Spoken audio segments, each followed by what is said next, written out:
Hello, everybody. No trivioids today. Welcome to the Seventh Rule with Cirroc Lofton. Hello, hello. My name is Ryan T. Husk, and today we're doing a full Deep Space Nine series in review special, closing the book that probably Jake Sisko wrote on Deep Space Nine together. Won't you join us for a great time? How are you, Cirroc? I'm good. I would say the book that Benny Russell wrote, but yeah, I'm good. That's more accurate. That's probably better. Yeah. That's a good one. Yeah. So yeah, let's close the book on what some people say is the best Star Trek series ever. Some people also say it's the best sci-fi series ever. And some still believe this is the best series of all time, television series ever. You're still a Columbo and Twilight Zone guy, but you got to admit, this was pretty amazing, wasn't it? Yeah, it was very amazing. And actually, Deep Space Nine has now become on my favorite list of all-time shows because it's so well written. And the journey was so pleasant and enjoyable to go on.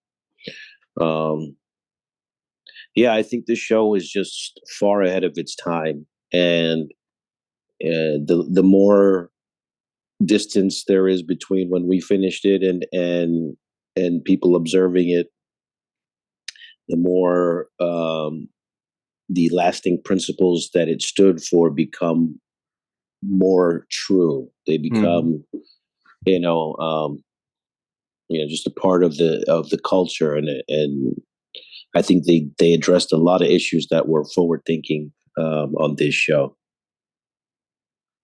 Yeah, especially considering it started off in early 1993 and went all the way to middle of 1999. So, I mean, looking back at that time, actually, you don't have to look back. You remember exactly when that was because you spent that time on set. But for the rest of us, we look back at the 90s as, a lot of us look at it as like a more innocent time or a simpler time or a happier time, but also a much more ignorant time where, they say ignorance is bliss. And so it's a lot easier to be happy when you don't know about things that are going on outside of your little bubble. And Deep Space Nine seemed to have shined some light on a lot of topics and a lot of topics that a lot of people didn't know about, even 20 years later. And that was, it was very brave of people like Ira Stephen Bear, I think, to write these themes. And I think it was very brave for Avery Brooks to take that torch and really give it the gusto and everything that he had into these stories. And he just kind of, and then the story with him and you and Joseph Sisko, Brock Peters, to me, I mean, it is the iconic Star Trek and television relationship. It is the iconic Star Trek and television father and son or parent and child. And to me, that was bigger and more important than the sci-fi stories. The sci-fi stories was the setting of what the real story was. And I thought you guys were the real story. I definitely believe that what Avery Brooks did on this show and the experience that he had in his life that he projected into this character, to this role, and what he brought to the table as far as his knowledge, his background, his education, lifted the show up and really gave credence to the idea of this Black family 400 and some odd years into the future, living these experiences. And I do know that it was a conscious effort on his part to make sure that this imagery was authentic and also productive for the culture in its observation. So it left a good example for familyhood and fatherhood. So yeah, that's a testament to what he brought to this show, and overall the show not being afraid to tackle issues of politics, issues with religion, A lot of it. Yeah. Very sensitive subjects, but they took it out of the context that we're used to hearing these arguments in, and they transported it into these alien races and alien cultures. And I think they did a brilliant job of presenting stories to us that we see in our own headlines in a different way, so that we were able to kind of absorb the meanings of what's going on and really contemplate what is the right or wrong perspective to have in certain scenarios and situations.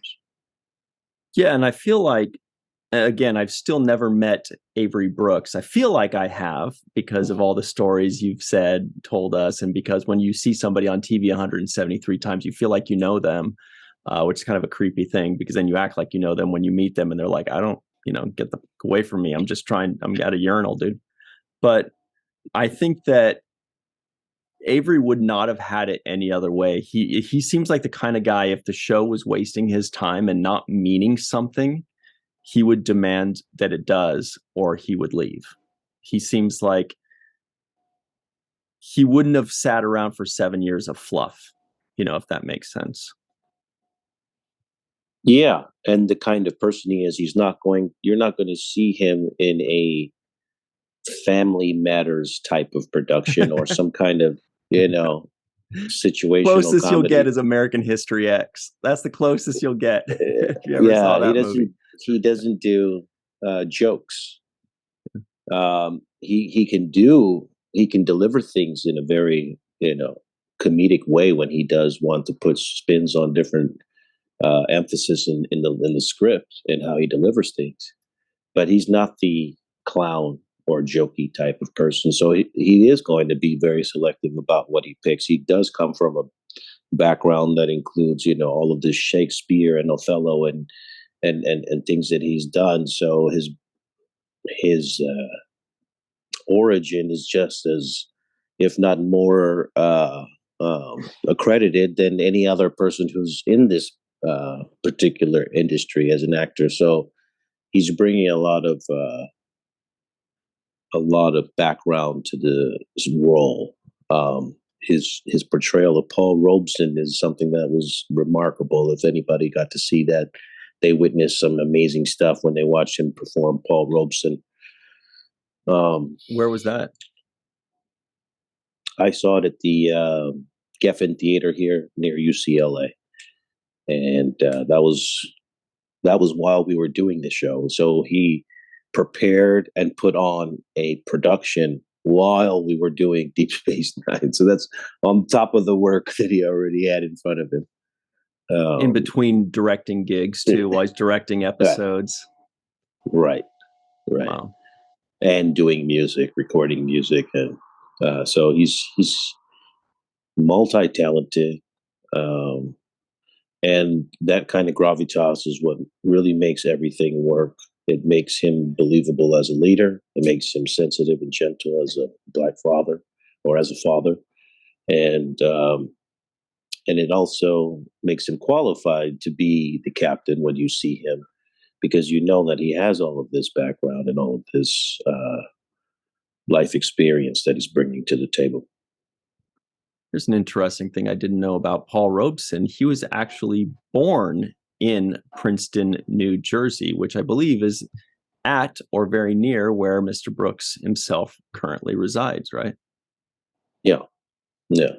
And Paul Robeson was a remarkable person who essentially was erased from the history books because of the McCarthyism and the communist scare that was happening in the 1950s. But he is one of the great performers, multilingual. I think he spoke over a dozen languages. Wow. And he was pretty amazing, a remarkable person. And more so than that, I think he was the first person to perform Othello at the in London, and was one of the recipients of the most curtain calls with, I Nice. think, 11 or 13 curtain calls. So some He's kind like, of leave me record. alone, guys. I get it. You love me. Yeah, I so get it's it. I'm the pretty, best thing you've ever seen. Leave me alone. basically, that's who he was, and that's Mm. he was a musician, a lawyer. He argued for Jackie Robinson to get into baseball. He's part of the breaking of the color barrier in baseball. Paul Robeson had his impact and hand on a lot of different things, and Avery is a student of his, and really admired the impact and his legacy. And so I feel like that same kind of genius is reflective in the work that Avery has done throughout his career. And watching the show was a really pleasure because I got to see his performance and what he does as an actor. I always look at him as, this father figure, but to see him as a performer as well and to see the performance he gives, it was so pleasant. And yeah, this show just took on so many issues, which makes it so you know capable of withstanding the test of time. Um, Gender issues, like they did with Dax's character. Yes, I mean those are ahead of its time. Those are things that we weren't really talking about in the public kind of sphere of debate. It wasn't, a popular subject matter. Maybe it was in some fringe, but it wasn't at the forefront as it is today with discussions about gender identity. So I think that they just decided to say, we're going to take on these subjects that are interesting, that are controversial. Religion, obviously, people always try to say stay away from religion, but they went right into it with the emissary. Tackled it. They dove in. They started it from day one. From the beginning. Emissary. This is it. This is about prophets. This is about visions. This is about a belief in something that you don't see, that you can't see, that other people can't see. And that's what faith is, actually, the actual definition of faith. Believing in something that you can't see. And they started this show with that kind of faith. I mean, the vision came to Sisko, but no one else could see it. So it's much like the biblical text when you hear about, the road to Damascus and Paul becoming Saul and all of these kinds of things where individuals see things, but no one else sees it. When John the Baptist baptized Jesus and he saw a dove fly from heaven and no one else saw it, he's the only one that saw it. So these are kind of biblical narratives that are all throughout history, where people have these visions that they believe in their heart, they've seen, they've experienced, but no one else is witness to it, or they have to believe that person. Moses at the Mount Sinai, seeing the burning bush, that was him by himself. So he comes back down from the mountain. That's his personal experience. Nobody else was there. So the culture, the world is full of these kinds of experiences across cultural lines, across the historic lines, and people have these kinds of transcending experiences, whether they invent new things that haven't been, created or thought of, or whether they have these religious experiences. But I just think DS9, man. That was the Bajorans all over, like everything was about Pa, everything was about emissary, everything was about wormhole aliens that they called the prophets, like everything was about that. And there really weren't other races that were like that. I mean, they all kind of touched on it a little bit, like the Ferengi had their, I don't know if that's called a religion or a theology, but they're like the Great River provides, and they had all these terms that I can't remember what they were called. Well, but like the rules of acquisition were the divine treasury too. The rules of acquisition were like their 200 commandments or something like that. Exactly. But yeah, besides, I wanted to ask you, really people get attached to the stories, but on top of that, the characters. And besides Mr. Avery Brooks playing Captain Benjamin L. Sisko, sounds better to say Lafayette Sisko than L. Sisko. were there characters finally, now that you finally watched this whole thing all the way through, were there characters that stood out to you that you kind of hadn't seen coming or that you didn't expect? Because, recording this, you knew about Sisko, you knew about the Jake and Nog amazingness, you knew about Cassidy and, a little bit about Chief O'Brien and Julian Bashir and all that. But were there characters upon finally viewing this that really jumped out at you that you didn't expect or that really are just super memorable to you? Yeah, there are some characters, and it's actually more of the Cardassian characters after watching this show I had a that feeling you might say that. that have jumped out at me and surprised me. Mainly because I got a chance to work alongside a lot of the other actors. So I worked with Odo, I worked with Quark. I was always fussing around in Quark's bar. I was always getting arrested by Odo. I had a relationship with Kira, like a friendship kind of nurturing type of Aunt Kira type of relationship. So what I mean is I kind of knew a lot about who the characters were, having worked opposite them in different scenes. So, you work with Worf, then you pretty much get it after, it doesn't take too long. Yeah. You get Worf pretty quickly. Yeah. It's pretty easy to figure it out. It's like, okay, that's Worf right there. I got it. Yeah. And even Wei-Yun, who I thought is fantastic in this, Jeffrey Combs, I worked with him though. So I remember in the baseball episode working with, remember that episode where, Take Me Out to the Holosuite? Yeah. No, not Take Me Out to the Holosuite. It was the baseball other one. Card episode. The card episode. Yes.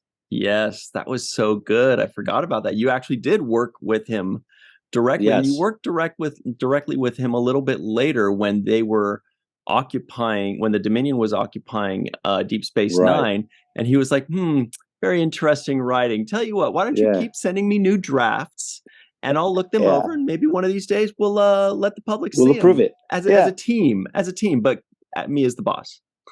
Exactly. But you have to learn how to take that bias out of your story, Jake, because you only see it one way. Yeah. So I worked with him and I got to see a sense of how he performs. And obviously he's fantastic and all of these people are fantastic, but I got a real sense of it. But to be surprised by something, you have to really not know much about it. And I didn't know much about Mark Alaimo and Dukat. And I didn't know much about Casey Biggs as Damar. The rest of the characters I kind of had to go. Even Kai Wynn, I worked with her when she, the church, when the school was bombed or something, and she was in that episode. So I worked with her. I knew how her general air was, like, of this superiority type of air that she has. And so I already kind of had an understanding of that when I was watching it. But Damar and Dukat were surprising to me because they were both surprised. One, I didn't realize how much I could hate Dukat, because you love him and then you hate him, and there's like this. It's this really kind of complex thing he does. I only love him. Well, I know you love his performances and you love it, but I found myself at moments like really thinking, "Oh, this guy is not so bad." And sometimes I would say that. And then it's like that was all a setup. Yeah. That all was a setup. The whole not so bad part was just the setup to be bad. And so he's so good at doing that, like even when he was with Kira and he was telling Kira about his mother, he made it look like he was like saving his mom, or her mom, Yeah. Like he made it look like he was the hero in that, like she would have been slaughtered if it wasn't for me, We truly cared about each other. Exactly. Nerys. Yeah, yes. He had a way of you wonder if he's just that good of a master manipulator, or if he truly believes all of his lies himself, or if it's, somewhere in the middle. Like he's a manipulator that's also delusional. I think that's where most people probably think he resides. But I think it's almost possible that he is just so, it. if he's so, yeah, it's almost possible that he's just so delusional and he's such a narcissist, because narcissists truly believe they are the hero. They truly believe they are the victim. They truly believe everything happens to them and they're never at fault. And that seems to, be Dukat, to a T. He probably honestly believes all the bullshit he's saying, probably truly believes, oh, God, why is everybody so mean to me? I'm just trying to save the Bajorans like I was doing before and humping some of them, but for their own good. I had orders to kill 1 million Bajorans, and I only killed 100,000. Oh, that was good. We did not rehearse that, you guys. But that's basically how, I saved 900,000 lives, Kira. Like that's how, I didn't kill 100,000. I saved 900,000. What's wrong with you? And that's basically his mentality. And to some degree, I think he believes it. I actually believe that he believes it. I think it makes him a good person in his mind, right? Because nobody thinks they're a bad person. They think I'm good or I'm smart. I got it all figured out, and everybody's just an idiot. You're just all bad drivers. Misunderstood. Yeah, everybody's the worst driver. Everybody's this, and you're good, right? You're good. And so it's hard to tell somebody, one, that they're bad, or for someone to believe that they're bad. Like, oh yeah, you know what? I might be a bad person. I'm an abusive person, and I'm a domestic abuser. Evil. I'm evil. Nobody says, I want to do evil things today, except maybe Skeletor. But they think that he thinks that he's doing good things or things that he must do. And other people just don't understand. But once they see, once they truly see what's going on, they'll understand. Right. And the way people are wired is that we always can put justification for whatever we do. Yeah. I was given orders, don't talk to me, talk to the guy, Hitler told me to do it. Yeah. It's just my job. It's my job. Yeah, exactly. So people can always try to pass responsibility for what they do to other people. And I think part of what Dukat does is he does that too.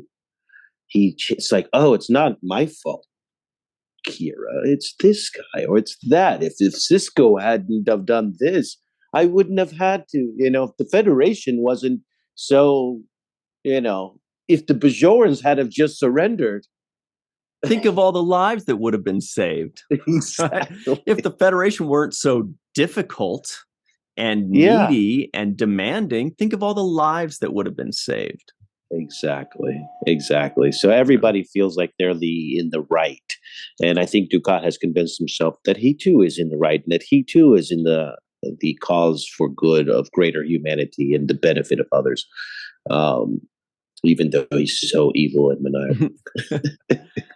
Yeah, and it's funny because I wanted to talk about the different alien races a little bit later too, but you really kind of touched on the Cardassians. Obviously, there was also Garrick, but you worked with him. There was also Inabran Tain. We met 3 different versions of Zial, and towards the end, we met Mila as well, Garrick's mom. So that we had a lot of Cardassians, and we had Damar, Seskal. He was great. Von Armstrong. Yeah, going to Garrick, speaking on Garrick, I would say Garrick is probably as complex a character as Dukat is. Yeah. Dukat is very complex. Really, I mean, it's simple to get him, but he's complex in his delivery. It's unorthodox. But so is Garrick. Garrick is he plays with the lie and truth so well, and he does that dance where he's conscious of what he's doing as opposed to he knows Dukat. what's true Right. and what's not true, and he knows exactly what he's doing. Right. Dukat is more like convinced himself that what he's doing is right. Garrick knows when he's doing something that's not right.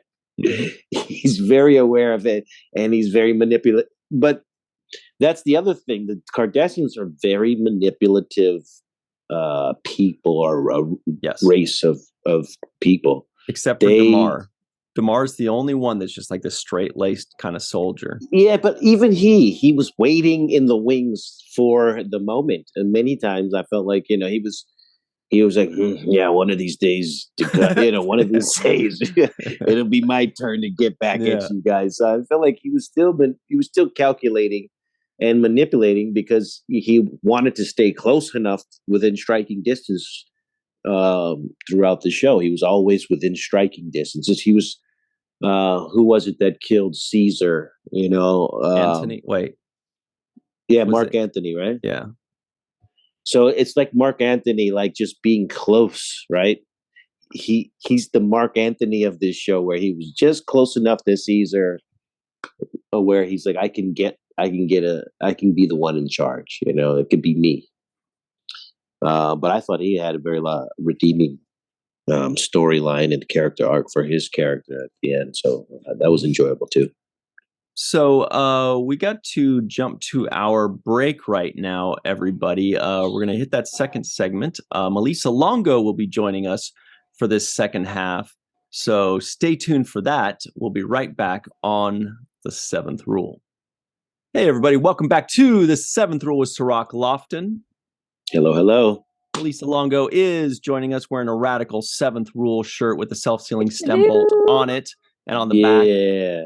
I'm wearing a Quarks Bar and Grill shirt. This was from the experience, the Star Trek experience at the Star Trek Hilton in Las Vegas back in the day. So I still can't get those anymore.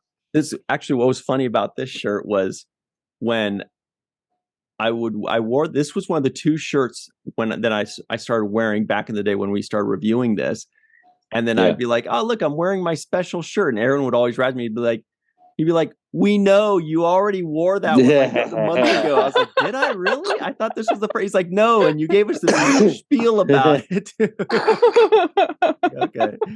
The other one was the We Ain't Found Shit one from Tim Russ and Spaceballs. That shirt. Oh yeah.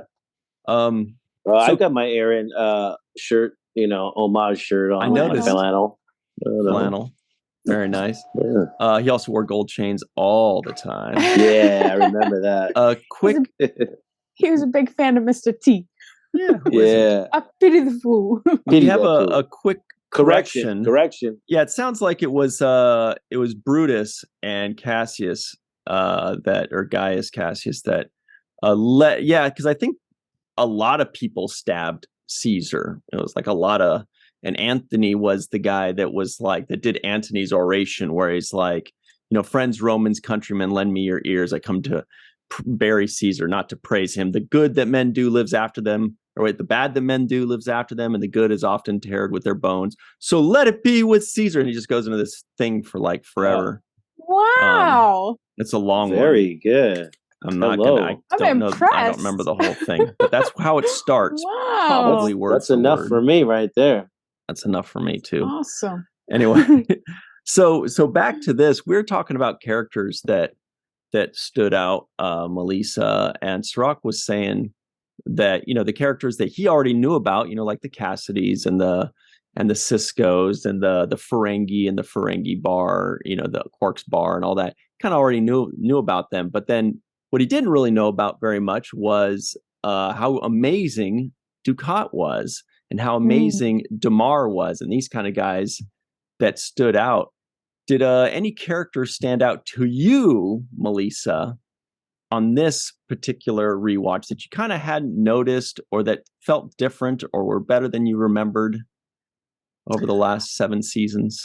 I'm gonna say Esri. Stood out more to me this rewatch than previous rewatches. I noticed some different moments that she had this time around that were just gems, and was like, wow, she's really great. Also, Zial, since I see her in the back of Ryan's thing, but yeah, I yes, there she is. But I think the thing that makes Deep Space Nine so special is that they're not main cast. The supporting cast is so strong all the way around. So incredibly strong, and the character development for each of those characters is incredible, and I love that about Deep Space Nine. Yeah, here's another fun thing I was hoping to talk about, and it felt like that nice little pause is the perfect moment to toss it out there.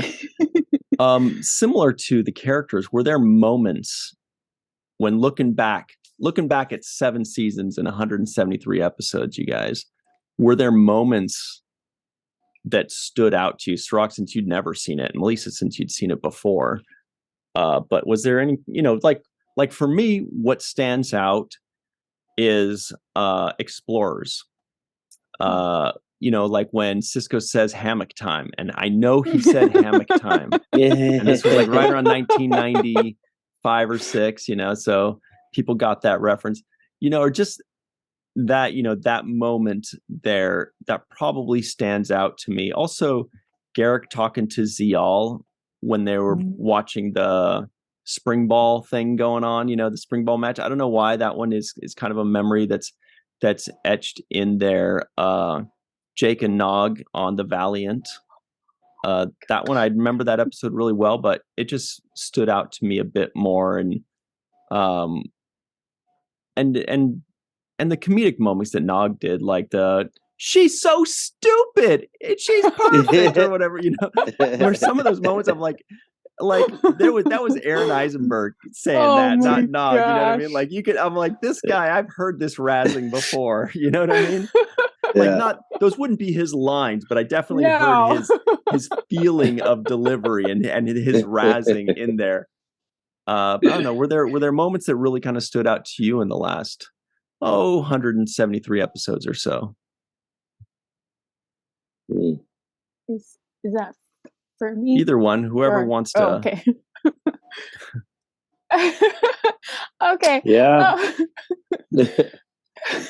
I mean, I have moments. Yeah, I think about being in that the fishing pole scene, Emissary, in the pilot episode. Yeah, that stands out to me. It's just like something burned in my mind as an image. Also, Odo in a tuxedo for some reason, nice. Just like being at Vic's stands out to me in my mind. And pretending to play the piano. Yeah.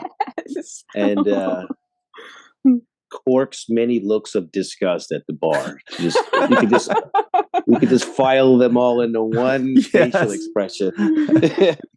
But just that look he gives where he's just like, really? Yeah, I mean, me and Nog reading, just like that's kind of in my head. The moment when Jake loses his dad in the Visitor episode, when he's on the hospital bed, that kind of just stands out in my head too. That moment. Avery Brooks as Benny Russell, kind of looking into the mirror and seeing Captain Sisko in the reflection. That's an image that's kind of stuck in my head, which we just saw that painting of last time. Yeah, Jenny Johnson, good painting by her, great stuff there. And what about also when we saw, this was a moment I hadn't remembered until this most recent rewatch, when we saw Captain Sisko climbing into that box on that planet. Remember, we really kind of hit that one, because that was the first one, Paradise, because that was the one that really, just the imagery, that was the first one that had imagery that really struck me, where I was like, whoa, that's powerful. Yeah. That was That was one of the heavy episodes in this show. So was Duet. I mean, there was some really heavy episodes where like, wow, this is deep. And it hits nerves where you feel like emotionally involved in this story when you see the kind of imagery or you hear the dialogue. So, yeah, there's just a lot of moments there. Nog in his Starfleet uniform, to me, is like, when he actually just wearing his uniform. The jumper, the training one, though, the cadet one, the gray one. The cadet one. Yeah, the gray one. Yeah, that's the one I like. That's the one I like because it means he made a commitment and he was standing by his commitment to be a different man and to make himself into the man he wanted to be. And he stood by that commitment and he honored it and did well and elevated himself and moved up the ranks. So I'm proud of him for those things. And those moments are kind of, I feel like Deep Space Nine, just watching it, it feels like it exists or it existed and it's just there somewhere. Like it feels like it's just there somewhere. It was real. It was real. Yes. Yeah. Yes. It's real. Yeah. Benny Russell that knows. Scene. Yeah, that scene with Benny Russell when he breaks down, one of the best scenes ever.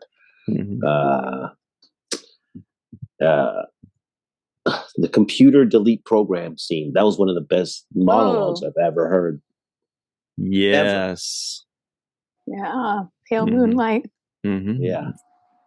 Yeah, that one was. I mean, everybody remembers that it's a fake, that's a meme forever. But computer delete entire personal log. That's some nasty writing right there. And Sisko acting perfectly, like there's just like doom glazed over his eyes and darkness, and just like sometimes you just got to do what you got to do, and I can live with it. Yeah, just a great ensemble. Kai Wynn, Louise Fletcher, the late great Louise Fletcher was awesome. And just so many people that just gave some just remarkable performances. The JGs and the Bob O'Reillys and the, just the energy that they brought. It made it dynamic. It wasn't monotone or monochromatic. It was just, you had everything. You had a nice guy, you had the bad guy, you had the sweet girl, you had the tough girl, you had this. It was just, you had so like many different layers song. there. He drinks a whiskey drink, he drinks a vodka drink, he drinks a cider drink. I get that wrong. But they were also dynamic and three-dimensional. They weren't one flat, caricature, yeah. And the Now Visitor also just in this watch was surprising to me. She stood out as extremely exceptional to me, and I was pleased to watch her performance, especially early on in the seasons when she, when the show was just beginning. I think she had some of her really strongest storylines and performances in the first 2-3 seasons of the show.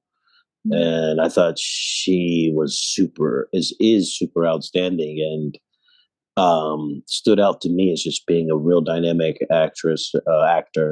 And Nanav's performance as the intendant is like, that's another memorable thing that I will never forget. That's memorable. Yeah, there's a lot of Mirror Universe stuff. I'd forgotten about Esri in the Mirror Universe. And she's my favorite Mirror Universe character. Yeah. And Lita. Same. Not Rom in the Mirror Universe, Cirroc? No, not Rom. Melissa, did you have some memorable moments that stuck? For me, another one for me was Odo saying goodbye to Kira in that last episode. The imagery there and the emotion there and oh man, that is powerful. Oh, that was a wreck. That was a wreck. Yeah. Blubbering mess. Don't go, Odo. Please don't go. No. Yeah, I had a lot of memorable moments in this rewatch, but I think the moments that stood out to me the most this time around were the kisses that Sisko gave Jake throughout the all 7 seasons, and the tenderness and love in each one of those moments was just beautiful to watch in The Visitor, and even Jake before. never got too old for a kiss on the head, right? Never. Even if it was followed by a punch in the arm or something like that. But and then Quark did that too with Rom at one point, where he kissed him on the back of his head when Rom was working on something, and I'm just like, oh, it's such a wonderful and beautiful moment. When he called him, he said like, "You're an idiot, but I love you," or something like that. Yeah, yeah. I think it was when they were trying to take back the station from the Dominion. And but those were the moments that stood out to me. Every rewatch, I'm more and more impressed by Aaron and his performance as Nog, because I see new details every time. And I think he was an underrated actor. I think he was a phenomenal actor. And he was very deliberate in his choices, and you could see that, and that's so wonderful to watch. Nana, yes, is always my favorite. she is an actor to watch and learn from, and because she's so phenomenal. She's so phenomenal. There's so much in every performance that she gives, so much commitment, but so does every actor on this show, including you, Cirroc. Yeah, you have some amazing moments in this, in all 7 seasons. And I'm just like, oh, Cirroc, that's so good. Good job. And you were a kid, there's not many child actors out there that had as much depth in their performances. Yeah, just ask Will Wheaton. You had. No, I'm just kidding. Just kidding.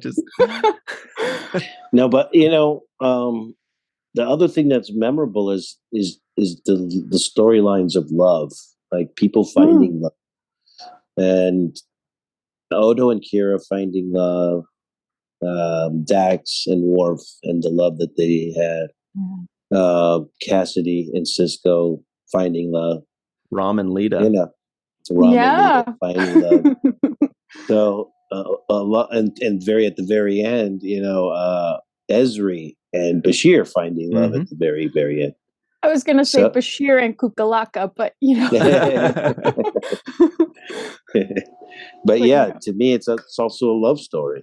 The DS9 is a love story about how complicated it is and how difficult it is to be in love sometimes, and how you learn about each other and how you have to give space. I mean, when Kira knew that Odo was sick and dying, but wanted space and didn't want to be babied, or he didn't want her to acknowledge that he was in that condition. He wanted to just be going life as normal, She respected that and was like, okay, he doesn't want me to know, even though I do know, and I'm going to pretend along with him if that's what he wants, if that's what it's going to make him feel better about the situation he's in. So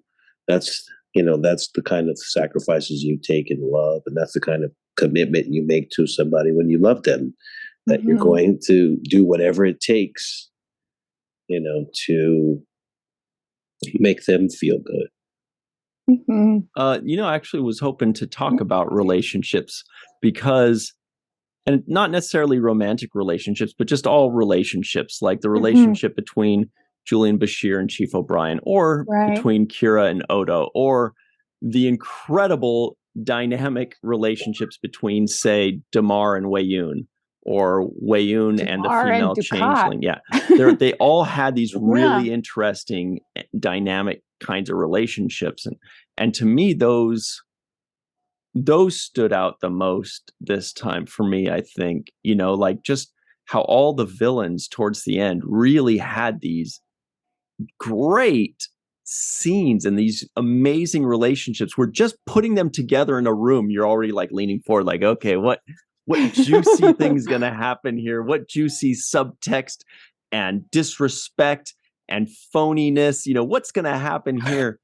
But I also loved, for example, like Bashir and Chief O'Brien.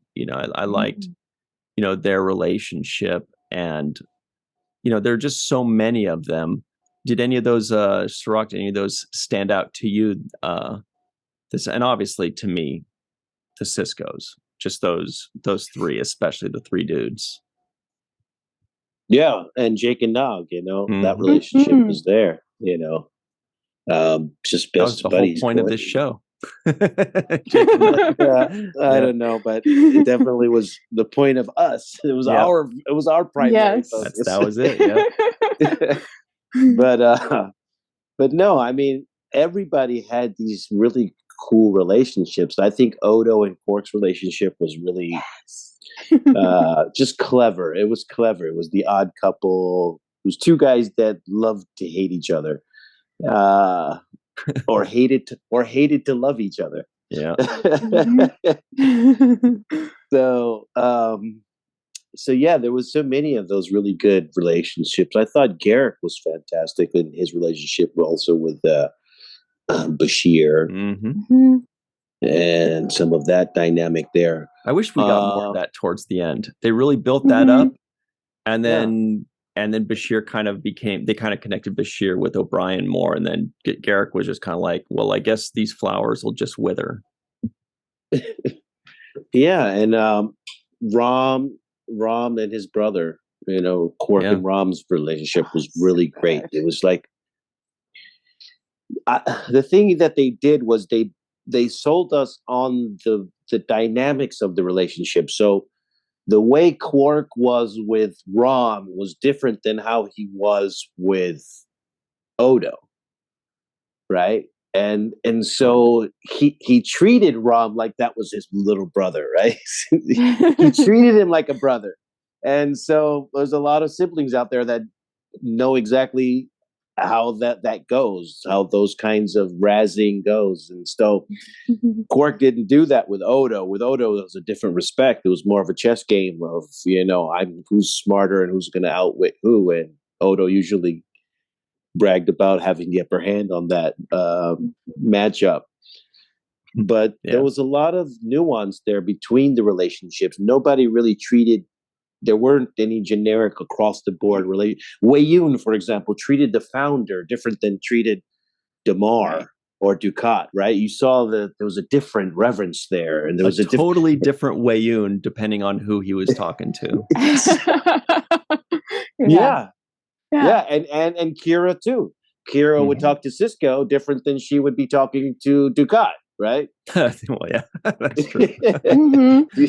And so you got those relationships, which is really how relationships and human interactions work. It's like, that's my best friend and you're a coworker. There's so I'm going to treat my best friend differently. We're going to go to lunch and gossip and this and that. We're going to be like, hello, how are you? How's your day? Everything's fine. There's going to be a formality there.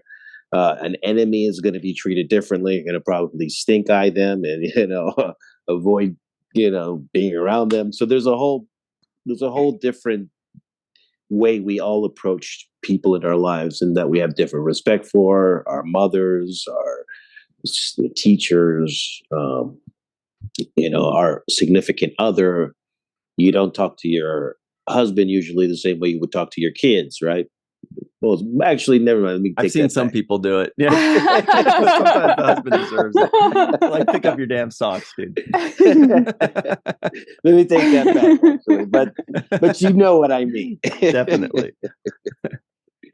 So that was another thing about how dynamic this thing was. There was a respect, for example, when the founder, the woman who played the founder in this episode, in the show, when she would talk with Odo, she was very respectful. Yeah, she was very respectful with Odo, right? Right, like loving, like she cared about him. He was like a confidant to her, Yeah. And then to Wei Yun, she was just like, "Get off me, Nat." even Kai Wynn was very respectful around Sisko. Yeah. She didn't do all her Kai stuff to Sisko. She did it to everybody else. But you could tell it wasn't because she respected him. No, it was because she felt like she needed to act like she respected him. Right. Great acting. But she still did it, though. Yep. But she still did it. So just the way those performances were done, the way the dialogue was written to encourage and enhance these kinds of dynamic relationships and these subtle nuance in how people react with each other and interact with each other. It's just a testament to just some amazing writing on the show. And yeah, this has become one of my favorite all-time shows. It's up there now with the Twilight Zone. Nice. Yes. And Columbo. And Columbo. Melissa, did you have any relationships that stood out to you? And this time around.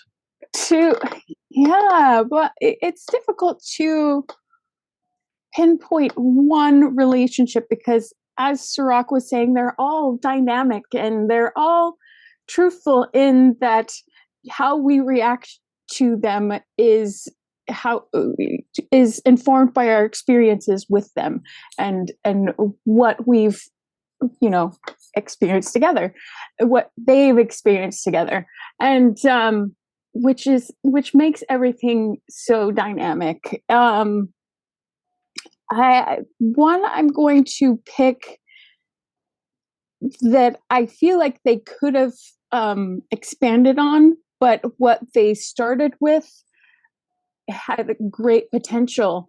And there were some wonderful moments between these two, and that's Jadzia and Kira. And they did have some wonderful moments of friendship between them. And I just wish I could have seen a little bit more of that, because that would have been juicy, because the moments that we did get were so full and rich and loving. And to go back to what you were saying, Cirroc, it is a love story, not just in a romantic sense, but in an overall sense of there was a love between Bashir and O'Brien. There was a love between Bashir and Garrick. There was a love between Dax and Sisko, and it continues, and even Quark and Odo. There was a love between them. Oh, the biggest of all love between those two. Yes. It's so much. Yes. So overall, yes, it is a love story on a grander sense, not just the now it's a romance, but it's a bigger love than. Mm-hmm. Yeah, I mean, I think Damar loved Dukat. I think he actually loves him. And Dukat loves Dukat. Yeah, so they're both in agreement on that. See, they agree. Yeah. So we've got to run to our free-for-all already, but I bet people will have a lot more to say. Before we go to the free-for-all, let's give some very special thanks. This is such a different episode. We don't have trivioids. We don't have weird whatevers. IMDb ratings. Yeah, we don't have any of those things. Oh, we've got like an overall. We could do the whole series review. Oh man, what excitement! I cannot wait. But before we do that, let's give a very special thanks to our good friends, Homer Frizzell, Dr. Marie Segal, Eve England out in Wales, Yvette Blackmon-Tom, Carmen, a.k.a. Skillet. Many of these people have been with us for a long time, since like the third season or second season. Timothy Baum, TJ Jackson-Bey out in Missouri, Bill Victor Arucan, Titus Mohler, Darlena Marie, John Mann, Dr. Mohamed Noor, Tierney C. Dieckmann, Anna Post, Rex A. Wood, Anil O. Polat, Erica Strom, Joe Balsarati, Mike Gu, DQ, Neil Akasaka, That's a good one. Justine Norton Kurtzen, Dr. Stephanie Baker, Carrie Schwent, Faith Howell, Edward Foltz, Rodek, the radical one, Orszewski out in Southwest Poland, Henry Unger, also radical, Mai live from Tokyo, Matt Boardman, Chris McGee, Justin Weir, aka Shag 840, and of course, Dr. Susan V. Gruner. All right, let's hit that free-for-all and have some more fun, shall we? We'll be right back on this. Melissa, you look so sad. Is it sad that it's over, kinda, huh? Yeah, well, and then you said Faith Howell, and I was like, oh. Howell, very nice. Werewolves of London. That has special meaning with Aaron Eisenberg and his family and friends. We'll be right back on The Seventh Rule with Warren Zevon. Hey, everybody. Welcome back to The Seventh Rule with Cirroc Lofton. Hello, hello. So Melissa's still here. She's hanging out, making us look radical. And look who has joined us. We have Susan V. Gruner outside of Deep Space Nine, along with Faith Howell and Matt Boardman. They're all floating on different corners of the pylons, I guess. We have Carrie Schwent here with an awesome background as well. She got Jake and Nog back there. Goldu Scott is here wearing a cool virtual TrekCon shirt. Eve England out in Wales is wearing a Chat Pack shirt, looks like that, or Cat Pack shirt, I should say, from Walking Art made by Melissa. Chris McGee is here showing us all why he is the handlebar champion of the Alpha Quadrant. Mai is live in Tokyo. How do we know? Well, because she's in a car proving it. We can see Tokyo out her window. And Tierney C. Dieckmann, the Borg Queen, is here waving at all of us. So first and foremost, for the entire series of Star Trek Deep Space Nine, Jake Sisko guesses the IMDb score. Wait, vague. I don't know. They have a whole series IMDb. Yep. They do? Yep. Seriously? For the series. Yeah, people will go and rate the series itself. Yeah. I'm going to be upset if it's less than an 8.5. Anybody else have any guesses that doesn't already know? 9. I was going to say 8.2. Does that mean no? 8.2, you said, Scott? I'm saying 9.3. Whoa. I think Matt said it. Yeah. Oh, Matt, you said 8.2. Yeah. 9.3. I just looked and I'm pissed I did off. too. I was going to say, God. my personal score is a 10. Look what you did to Cirroc. I said It better not be below 8.5. Oh, Sue's wearing a cool Seventh Rule shirt, 7. too. Beautiful color. You can find that on our Seventh Rule Teespring shop. Who just said 7.7? Was that you, Chris? Yeah. All right. Simply because I bet some people watched maybe the first few episodes of the first season and said, and screw this, and left. But it's the best. It's the best pilot. Exactly. You can't review this. You can't review the whole show if you only watch the first 2 seasons. They should That's not going to stop them, though. Yeah, omitted that from, doesn't stop from the anybody. rating. So the answer is 8.2, but I do believe it is the highest rated overall Star Trek series out of like the 10. I think it's got the highest overall rating. Okay. So that's very good. As well it should. Sure. Yeah, 8. No, it's supposed to be a 10. We know it's a 10. Low. It really is a 10. It's 10 here. Isn't that the truth? Hmm. So here's something fun. We've got a question for all of you. It's going to be 2 questions. Oh, wait. Before we get to that, you guys, we have been waiting so long for this. At least I have. I hope you guys give a shit because I sure do.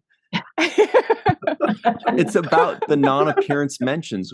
We finished all of Deep Space Nine. It's time for the final tallies. God. I've been dreaming about this. Yeah, I absolutely. You need some better dreams, Ryan. I know. But first, Was let me that just Homer? get this one. That does not let his dreams be dreams. You got all those naps. So, you guys know who had the most non-appearance mentions in the history of Deep Space Nine? Any guesses? Probably Keiko. I'm gonna guess Keiko, but Jadzia may have brought it in at the end. Who knows? Because she had a lot. Curzon, yeah, I say Curzon. But possibly Shakar. He had so many during that time. Well, that's true. Nog. I guess. Nog. That would be awesome. No. You guys are getting all the top 5 right there.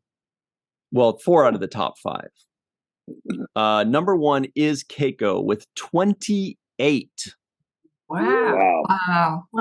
But who got second place? This is where the race gets really tight because she's over 10 more than everybody else.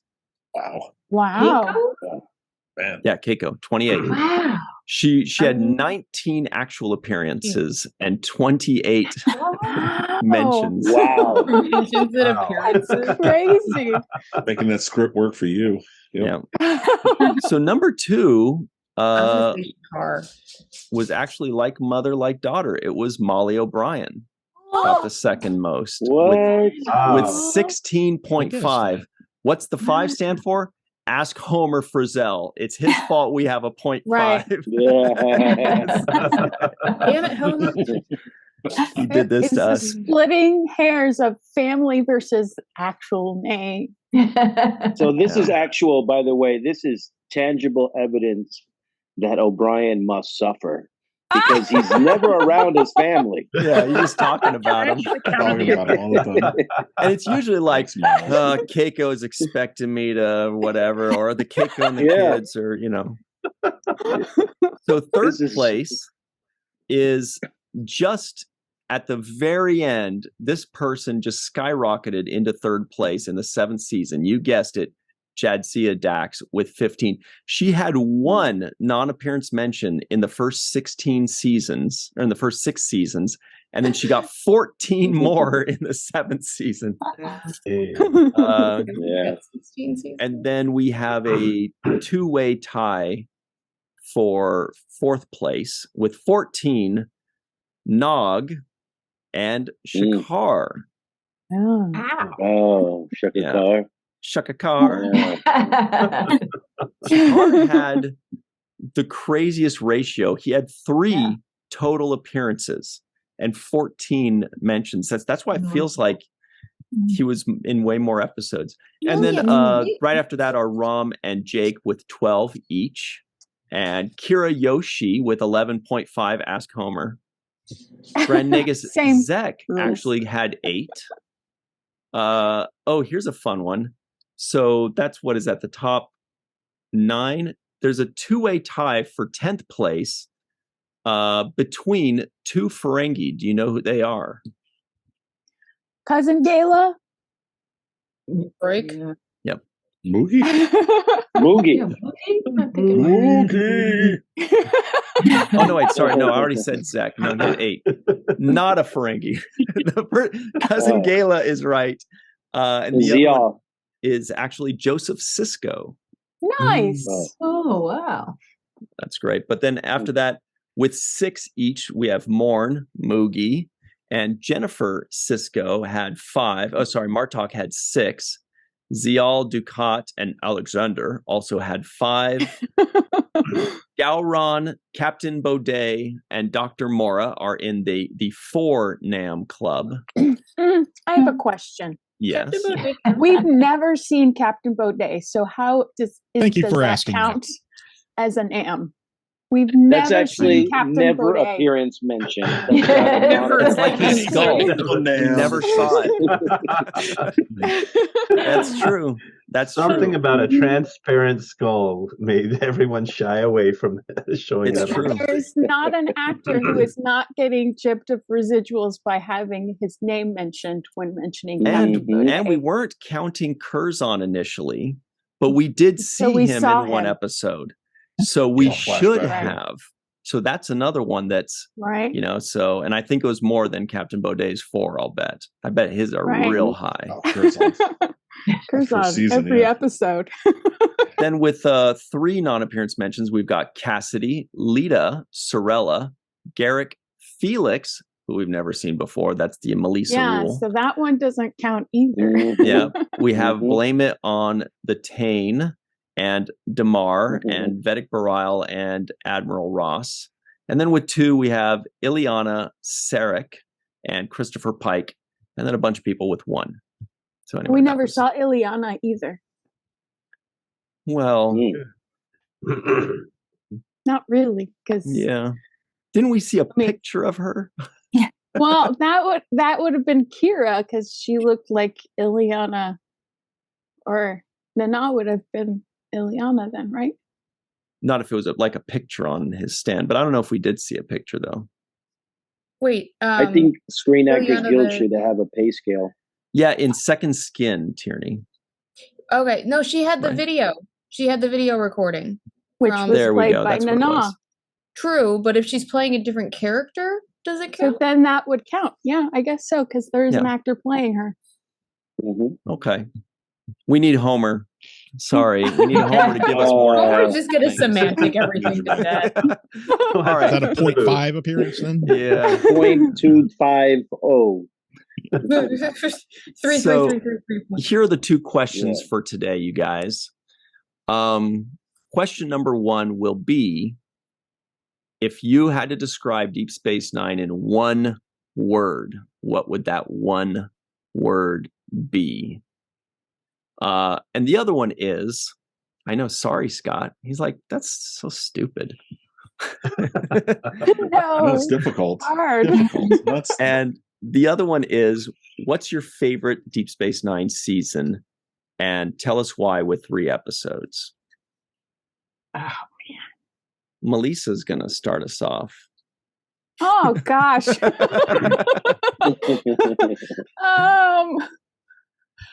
Some people are already taking notes right now and typing away. This is great. Okay, so one word I would use to describe Deep Space Nine. Is it Cherish? That's a song. It's a great song. It is. It is a great song. That's not the word, though. I would describe it as home. Ooh, very nice. Eve's reaction was like, damn it, that's a good one. Because it feels like coming home every time I watch it, and going back to watch that second sight again for your most recent review of it. That's what it felt like to me. We had just finished the series, and it was like coming home with that extra bonus episode. So yeah, home is what I would describe that. The favorite season, I don't know that I have a favorite season. Do you have 3 favorite episodes? Which is even tougher. Yeah, that's so hard. That's so difficult. I can list off a top 10, maybe. Because I was going to say season 6 was my favorite season, mainly because of his way. And Kira and Odo finally getting together and solidifying their relationship. But there was so many great episodes in that season. But favorite episodes: Take Me Out to the Holosuite, The Visitor, Duet. All right, that's 3. Good work. Little Green Men and In the Cards, and there's just so many. There's so many that I can't choose. Just it's only a Paper Moon, Siege of AR 558, and all of there's so many good ones. Cool. Let me buy you guys a little bit of time here. My 1 word would be, I think, is home. That's just the word that or not home. Sorry, you just said that. It's family. Family is the word I use to describe. That's the song. just feels like a family. Everything's a family, whether it's chosen family or whether it's about the Ferengi family or whether it's about the Sisko family or whatever it is.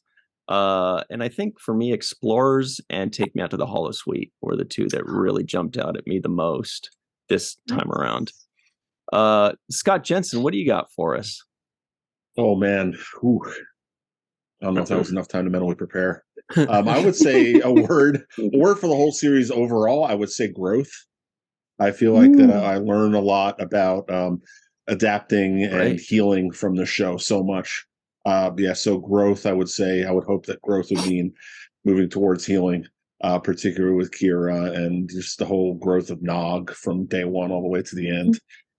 Favorite season holds my very favorite episode, which is season 6 with Far Beyond the Stars, because I think that is quite possibly the greatest hour of television filmed.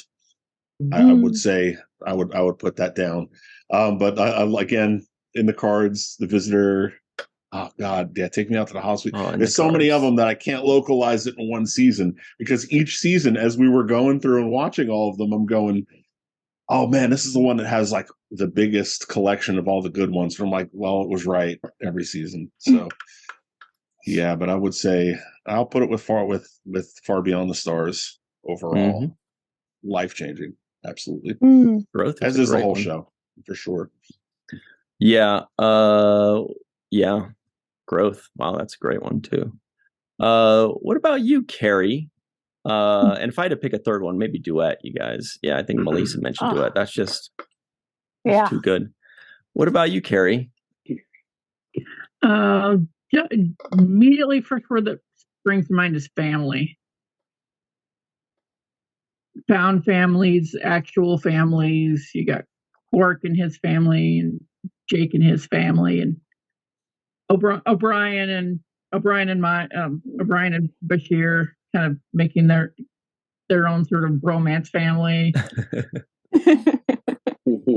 Definitely one of my favorite bromances, probably of most of the TV shows that I've watched. I look forward to episodes with the two of them. And I don't know, I like the series as a whole so much, but top two favorite episodes that immediately come to mind are the Take Me Out to the Holosuite and Trials and Tribulations, because I love my Tribbles. I think Tribbles are awesome. My cabin door on the cruise every year is covered in Tribbles. So now we'll know when it's your door that we pass. Oh yeah. I was taking the door decorations down this last time. We were right by the elevators, and a couple people were sad because they knew they were on the right floor when they saw our cabin door, and I just thought that was so cool.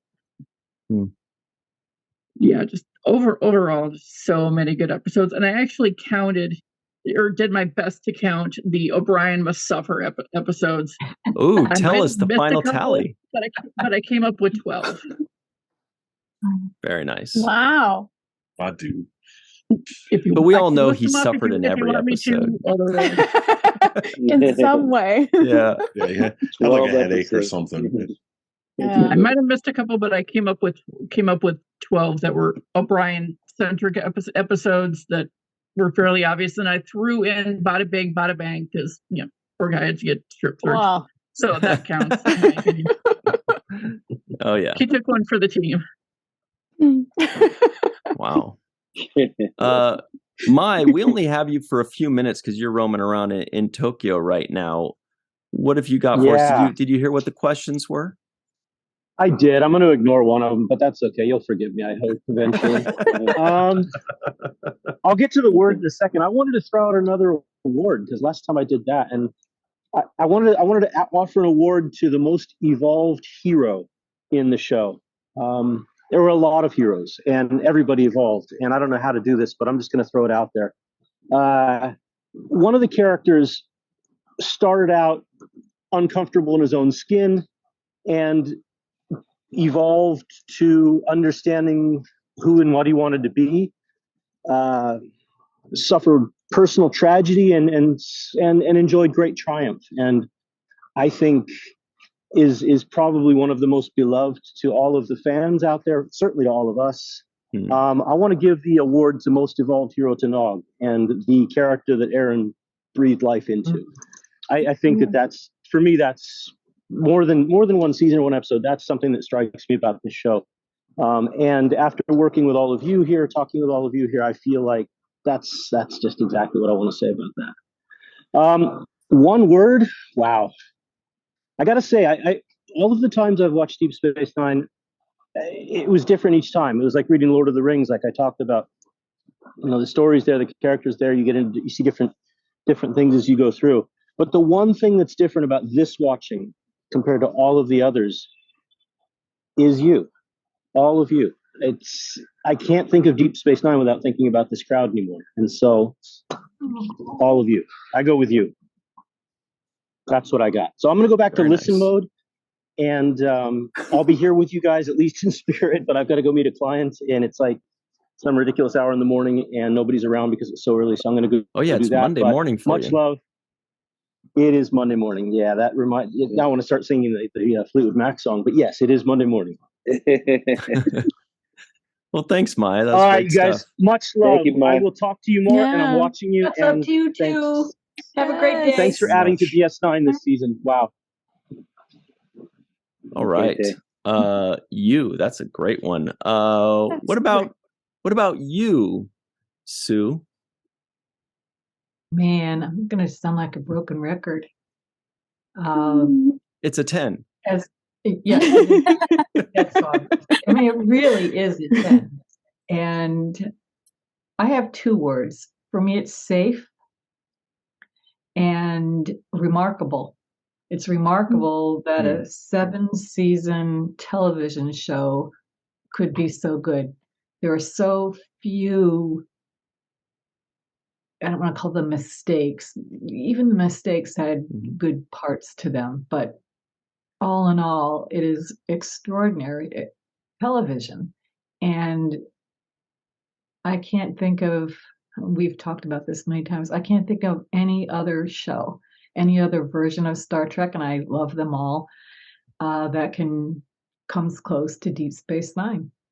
The only television show that I truly, really loved was MASH, but it's in a different solar system, not as high or far out as Deep Space Nine. I mean that in a good way. It was just every single detail, like I have said a million times. The writers wrote the characters so well. The actors portrayed them so well. We believed every bit of it. Believable fantasy, science fiction. We believed all of it. Those characters were real. And that's what made it such wonderful television. Mm-hmm. And all the episodes that they've mentioned were just should have won awards. I think one of them did, but and I do agree with Maya about Nog, literally, and I've said that again many times, and I apologize, but from the opening of the first episode where he's stealing something, and to the end, I just start crying. It was to just the end so where great. He's flying the Defiant. Yes. It's just amazing, and it does feel like family. That's a great word to describe it, because family was an integral part of every aspect of that show in one way or another. Do you have a favorite season? I would say 6 as well. There were so many, but they were all great. And starting right from that very first one, it hooked you right in with that relationship between Jake and his dad. It's just amazing. All right. It's great not to have it be a white person. It was just groundbreaking at the time, and I absolutely appreciated it from day one. And they did so much. And I just wonder, for people that haven't seen them, how can we get them to watch it? It's just tell them it's up in the same stratosphere as MASH. Oh, but a lot of people. I've never seen MASH, though. I've never even heard of it. It's like, MASH? Is that like? Yeah, so it might not work. Yeah, well, when I call it TV Xanax, it may sound funny, but it's kind of true. It's great, relaxing, fun, funny. Yes, it can be a little dark at times, but there's nothing wrong with that. Mm-hmm. All right. Eve England out in Wales. What have you got? And you can't be British slang that we don't understand. Like, keep it simple for us. Ryan, you should have given us some advance notice of this because I needed to prep for this because I'm a bit overwhelmed with these two questions and at this time of night. I don't think it really counts as one word, but I'm going to say multifaceted. Because to me that really is, it's just got so much. It's got the relationships, it's got the the duality of everything that's happening. It's got the darkness, it's got the light, it's got the hilarious episodes, it's got the the really tough emotional ones. So I think that's what I really like about it. And I was thinking just before we earlier today what I've really enjoyed doing, and I haven't really seen Deep Space Nine all the way through that many times. It's probably only once or twice. In terms of all the way through. So I've just really enjoyed, as Maya said, just sitting there and actually analysing each episode and all of the different things that you get out of it that you probably wouldn't just get on a casual viewing. So that brings out my sort of English literature studies back to that's exactly what I just love doing. So that's just been so much fun. So I think the multifaceted for me just sums it up. Yeah. And what's your favorite? I'm trying to remember. You used some slang the other day about James. It started with a P. I'll have to look it up. But I didn't know what the hell it meant. What's your no? What's your favorite season? Oh, and again, I mean, I've got the worst memory, so I just get them all confused and jumbled up. So again, I don't think I can choose. But I was thinking about what are the favorite aspects of the whole show that I really like. And obviously, as I've said so many times, all of the Section 31 episodes to me are just amazing. I just love those. So I kind of bucket those together. Vic Fontaine and anything in the Holosuite, they're just some of the best episodes. You've got Paper Moon, and then you've got Bada Bing, Bada Bang, yes. And you've got Dr. Bashir, I presume, which I just love. That is just, it's just so hilarious. I just love that one. Anything with Bashir and O'Brien, as I've already said, that's just such a great relationship all the way through. And obviously, I can't finish off without saying, obviously, all of the Dukat episodes, again, just adds to that duality and all that complexity. It just gives you so much to talk about. Team Dukat. So yeah, it's just almost impossible to choose, isn't it? And I was going to say, in terms of the other word, I know I'm not supposed to use any British slang words, but the word was stropping. Stropping. Stropping. How am I supposed to know what the crap that means? Well, you don't say that, yeah, stropping. But the other word I was going to think of is, and it's very much aligned to what everyone else has said in terms of, the comfort and the family aspect. It would be the Welsh word for cwtch, which means a sort of a hug, a cuddle, and a sort of really, something you do and when you're really feeling a bit down, or you just want to give someone a big cwtch if they're having a bad day. And Deep Space Nine is definitely that to, I think, pretty much everyone who watches it. Okay. You guys notice how she didn't tell us what stropping means? Do you honestly not know what that is? Oh, okay. It's when you just see. Now I'm going to say, now when you get stroppy, it's when you get a bit grumpy and pissed off. And okay. So when you lose the football, you get stroppy and you go off in a bit of a tantrum. Okay. Yeah. You never heard the song, Ryan? Stropping my pain with his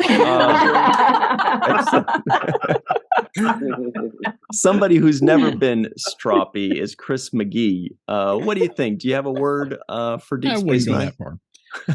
So if I were to pick a word to describe Deep Space Nine, especially to someone who had not yet seen it, I would probably choose groundbreaking, as long as I can use a compound word. Yep. Not only in terms of the fact that, it takes place on a station rather than a ship, so they have to live with all the consequences of their actions, but also the fact that the show itself especially towards the later seasons, started to go more towards a serial format rather than episodic. And the fact that, as has been previously mentioned, there's a lot of growth among the characters, lots of arcs. Just about everyone has their own arc to go through. So I think that's probably what the word I would use to entice someone else to watch the show. As far as like my favorite season, I guess I would have to pick season 6. I mean, it has the densest population of my favorite episodes. Number 1 being obviously in the Pale Moonlight, which, all due respect to Scott, I think is probably the best hour of television out there, or maybe tied with my number 2, which is Far Beyond the Stars. And of course, number 3, Waltz, absolutely. And then there's so many others I could mention in season 6 that are just incredible. And I wouldn't even want to take up everyone's time here trying to describe them. But one thing I would like to do, and it can be either now or maybe another time, is just to give a quick little story about how I came to Deep Space Nine, came to see the show. Up to you. Sure, as long as you brought up Waltz, that was one that we had missed. Yeah. Yeah. What do you got for us? Oh yeah, to show how evil someone can actually be. Anyway, so all right, back in 1995, I had seen original series, Next Generation. I had not seen Deep Space Nine, kept putting it off. But my roommate at the time had been watching it. Well, Christmas of that year, I received this little thing here called the Star Trek Emissary gift set, which came with, as you can see, the Star Trek Next Generation Interactive Technical Manual, the demo for the game Deep Space Nine Harbinger. Never did play it, unfortunately. I might do that sometime in the future. An audio CD of Conversational Klingon, and a VHS copy of Emissary, the first episode of Deep Space Nine. I sat down with my roommate to watch that episode together. He had been, like I said, he's already been watching the show like 1 or 2 seasons in by that point. When it was over, he turned to me and asked, "So, do you like that?" And I said, "Yeah, I thought it was great. I'd love to see more." He says, "Well, I hate to say it, but it kind of goes downhill from there." And I unfortunately trusted his opinion. He was a friend. So I never did watch any more of the show until about 13 years later, 2008. Finally rented the DVDs from Netflix. Remember when Netflix mailed you DVDs? Oh, yeah. So I would rent them 1 disc at a time, 4 episodes per disc, to watch the show, figuring I'm just going to watch this and see for myself if it's as bad as he said it was. And it turns out I loved it, and went ahead and bought the whole series and showed it off to all my friends and family. And needless to say, that former roommate is no longer in my address book. I had a feeling you were going to say that. Needless to say, it's not my friend anymore. It's the wormhole. Wow. See, happy ending, you guys. Ditching your friends. Somebody who's ditched almost all of his friends, Mr. Matt Boardman, is also here.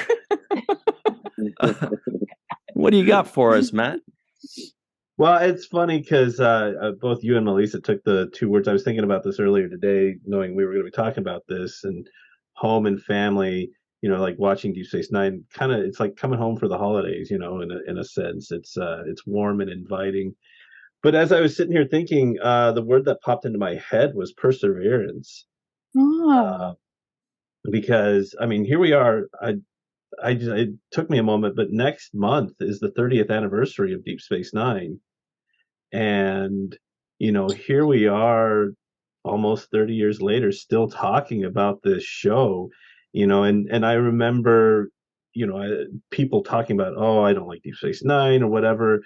And it was the show that's not on a starship, and all that kind of stuff, but it's persevered through all of that, and here we are. It's found new life now that streaming is available to people, and they're able to watch this show again, so it's gotten like a second life to it, which I think is fantastic. And for those of us who watched the show originally, we can say that we liked Deep Space Nine before it was cool to like Deep Space Nine.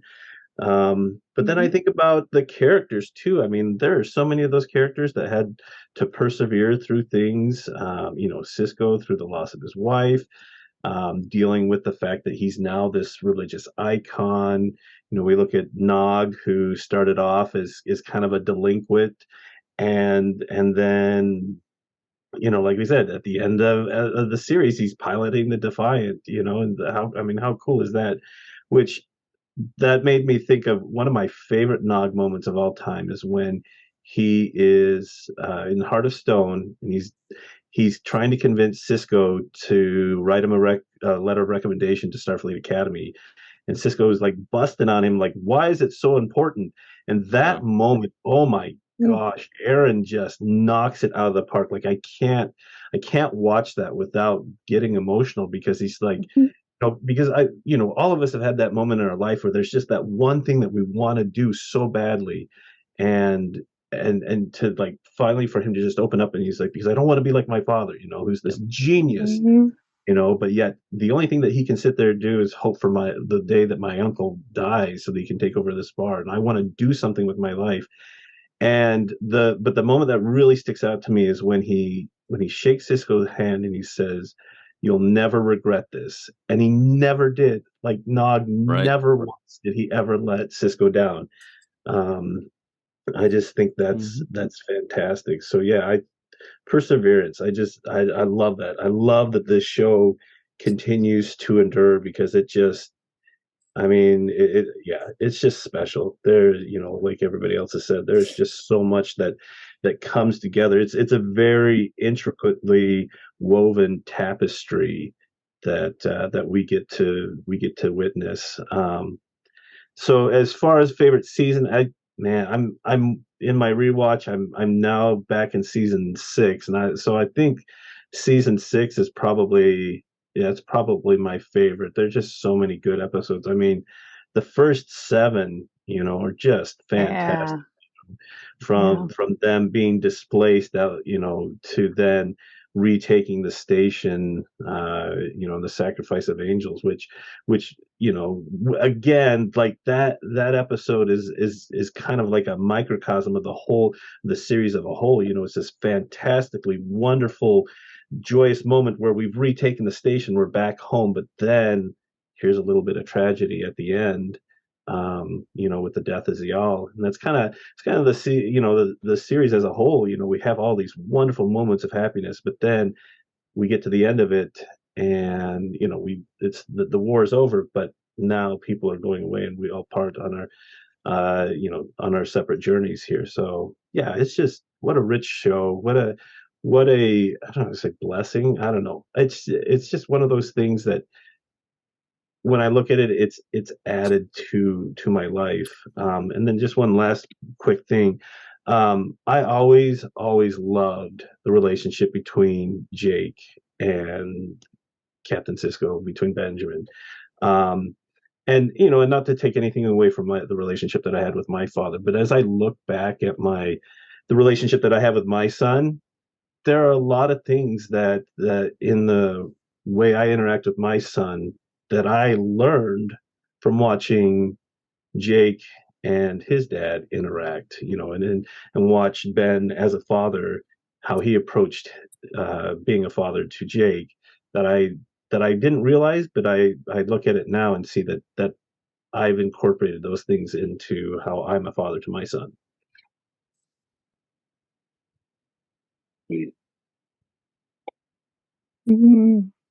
Oh, you're on mute, Ryan. Whoops, I just muted myself. We have Tierney C. Dieckmann here as well. What have you got for us, Tierney? One word to describe Deep Space Nine and your favorite season.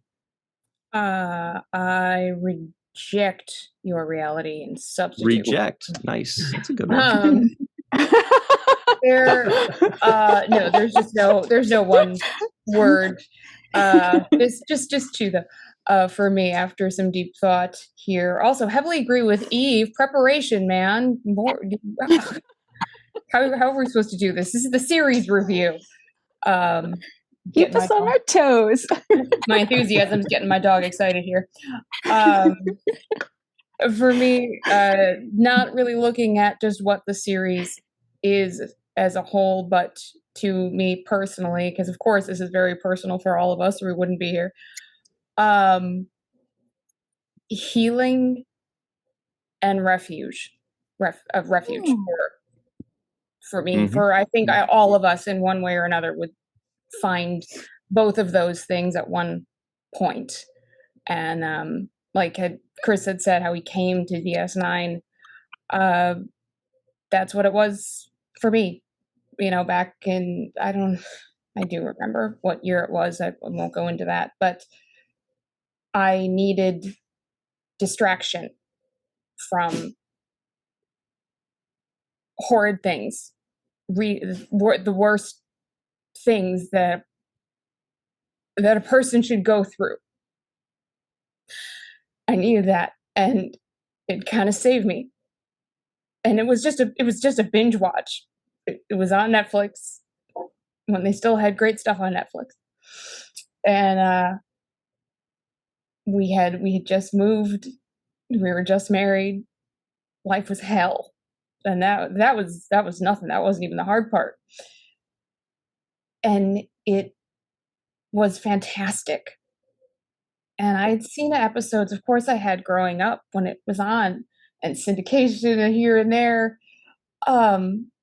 But just the story as it went through was the best feeling. And I think I've mentioned it before. I remember as I was watching it thinking, God, I'm going to be sad when this is over, because I'm not going to get this first watch feeling again, but I know I'm going to watch this over and over and over. So it became that comfort and that safe place to be and to go back to. There have been times that I have put it on in the background, it ended, and I just restarted.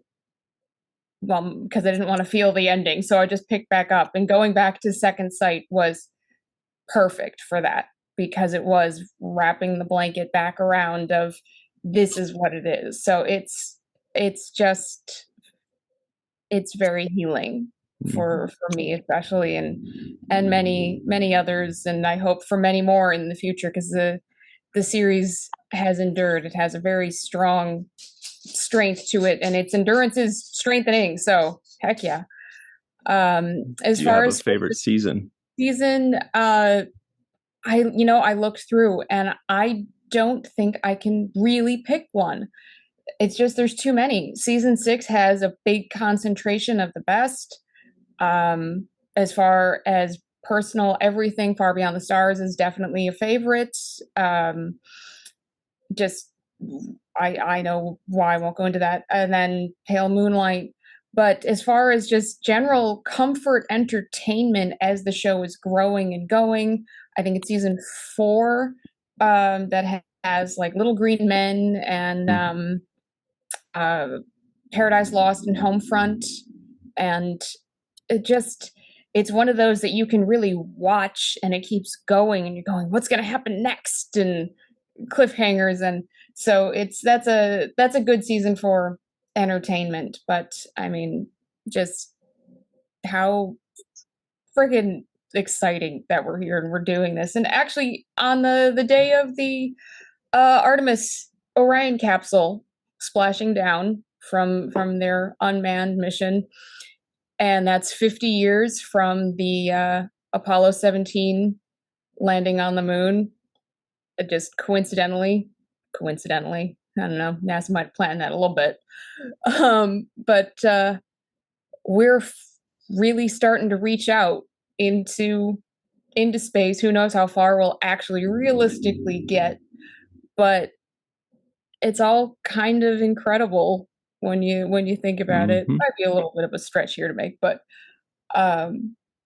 incredible stuff. And it's really neat to be a part of it. Imagination of humans. So that's season 4. Good stuff there. Green Little Men was a great one.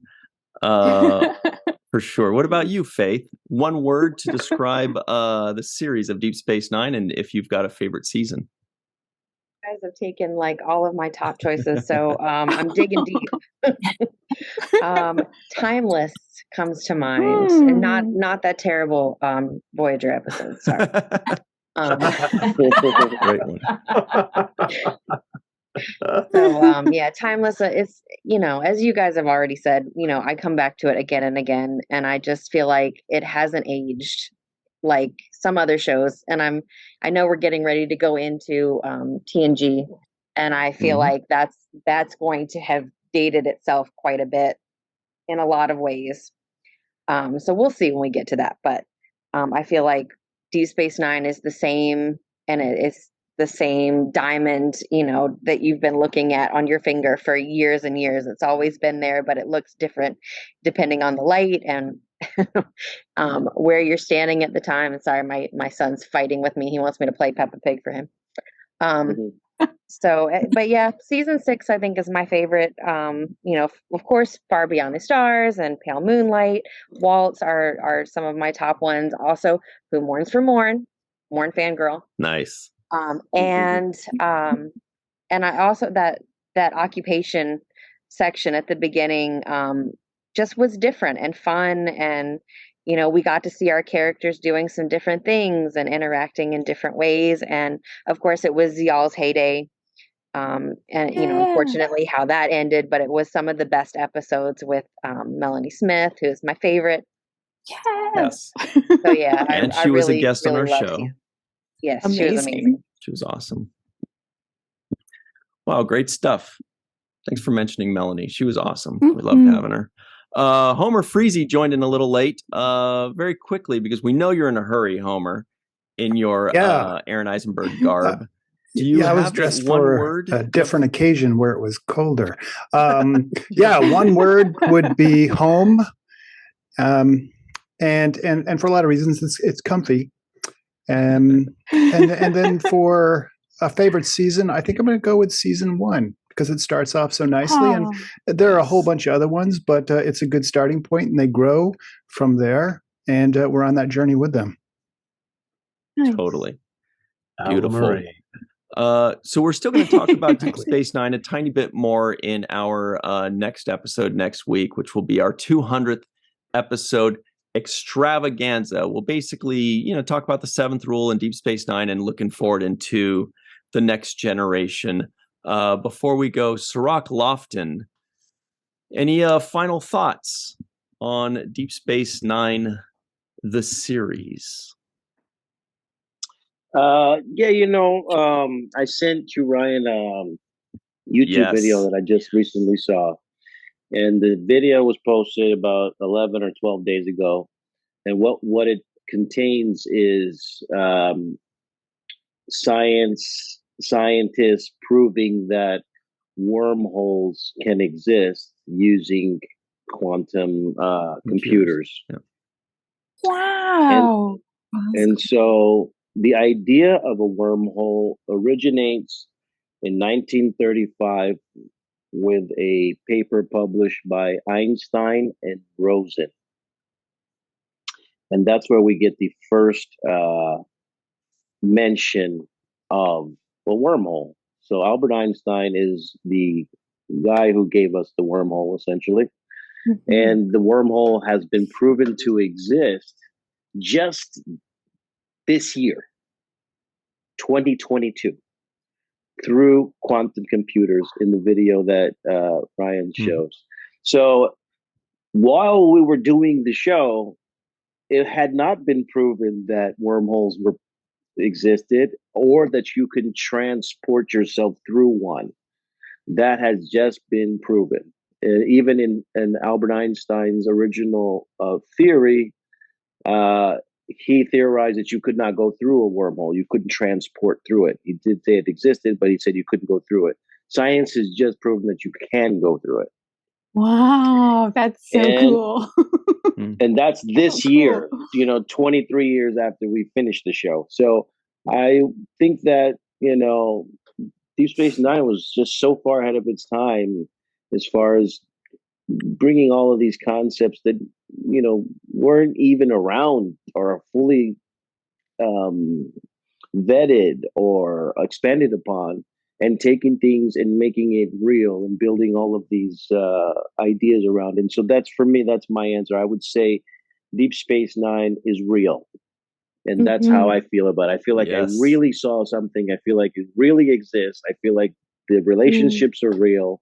And so I feel like it is real. And And the more we go into the future, the more of the concepts that were discussed become real. The more we go into the future, the more warp drive becomes a possibility, and all of the things that we talked about in the show. So it just becomes more and more real as time goes on, in my opinion. And then lastly, I would say I was interested in buying a Quark and a Damar action figure, but they were charging an Armin and a Leggett. Oh my gosh! A+, A++. That's all I gotta say. You see, everybody, it was all worth it. It was all worth it, everybody. We did it. Yeah, the look on Homer's face is I all know, I need. it's worth it. It's worth it for that. Yeah. Well, we do have to run off. We've got more stuff to. Sue, did you have a question? If you do, we'll just hit it on the other side. Okay. Yeah. All right. Great. I think that's it for us. There was one more thing I wanted to say, but I forgot what it was. So I guess that's it. That joke rattled my brain. I loved it. All right. Thank you to Melissa, Sue, Carrie, Scott, Eve, Tierney, Matt, Chris, Faith, and Homer for myself and Cirroc, and the great bird in the galaxy, ours, that is, Mr. Aaron Eisenberg. Thank you all very much. Thank you to Deep Space Nine. It was real. It was home. It was family. It was all of those things. And we appreciate you all. We'll see you next time. Until then, always remember the 7th rule.